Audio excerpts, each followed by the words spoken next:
মমতা বন্দ্যোপাধ্যায় বনাম অভিষেক বন্দ্যোপাধ্যায়। খেলা হবে, খেলা হবে, খেলা হবে, লড়াই হবে, লড়াই হবে, সংগ্রাম হবে, আন্দোলন হবে। আমি মনে করি তৃণমূল কংগ্রেসের কোনো নেতা নেই, কোনো কেউ কেটা নয়, আমরা সবাই কর্মী।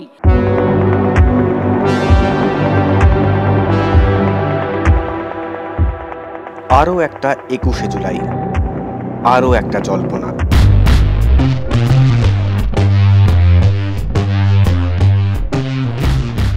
মাঠে নামার আগে শক্তি পরীক্ষা। ২৬শে বিধানসভা নির্বাচনের আগে শেষ ২১শে জুলাই। সেই মঞ্চে অভিষেক বন্দ্যোপাধ্যায় সশরীরে থাকবেন, থাকবে না তার ছবি।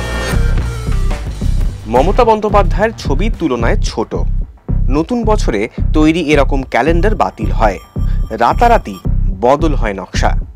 একই ছবি, তবে মমতাকে আকারে বড় করা হয়, অভিষেকের ছবির জায়গা বদল হয়।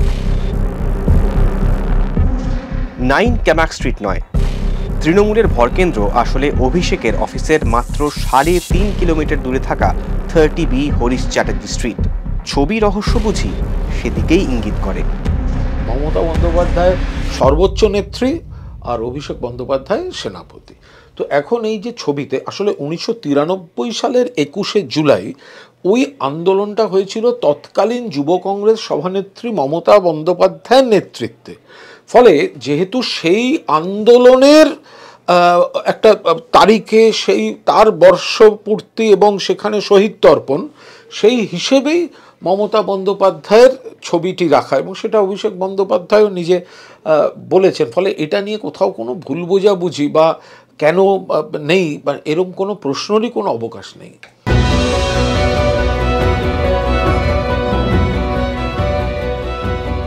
রাজনীতিতে অভিষেকের অভিষেক 2011 সালে ব্রিগেডের বিজয় উৎসবের মঞ্চে।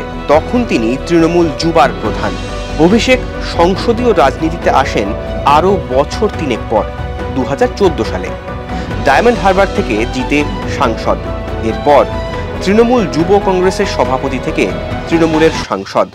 10 বছরে অনেকটা উত্থান।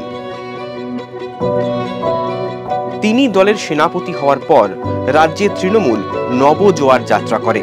পঞ্চায়েত নির্বাচনে দল ভালো ফল করে। জনপ্রতিনিধি হিসেবে কীর্তিমান। লোকসভা ভোটে বাংলায় আর কোনো সাংসদের জয়ের ব্যবধান 7 লক্ষের উপরে নেই।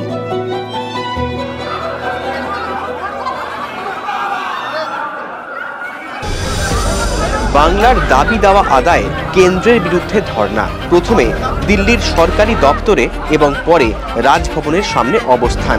নিঃসন্দেহে লাভবান হয়েছেন। রাজনীতিক হিসেবে দর বেড়েছে অভিষেকের। ব্রিগেডে দলীয় প্রার্থীদের র্যাম্প ওয়াক, এই ভাবনা নাকি অভিষেকের। তার উপর মুকুটে নতুন পালক। অপারেশন সিঁদুরের পর ভারতের হয়ে বিশ্ব কূটনৈতিক অভিযানে সামিল হওয়া। তবুও প্রশ্ন কিন্তু থাকে, মুখ হয়েও কেন পোস্টার বয় হলেন না অভিষেক? তাকে তো আরো একটু বয়স, তাকে তো আরো একটু সময় দিতে হবে। মমতা বন্দ্যোপাধ্যায় তিনি দীর্ঘদিন ধরে এই একেবারে বিরোধী রাজনীতিটা করে সিপিএমের সঙ্গে লড়াই করতে করতে করতে করতে এসেছেন। এবার অভিষেক বন্দ্যোপাধ্যায় তার সময় যে পারিপার্শ্বিকতা, তার সময় যে টেকনোলজি, তার সময় যে স্টাইল, সেটা তো তিনি যথেষ্ট দক্ষতার পরিচয় দিচ্ছেন। কিন্তু প্রত্যেকটি পদক্ষেপ অনুযায়ী ধরে ধরে তুলনা করা, সেটা বোধহয় মানে সেই সময়টা এখন আসেনি।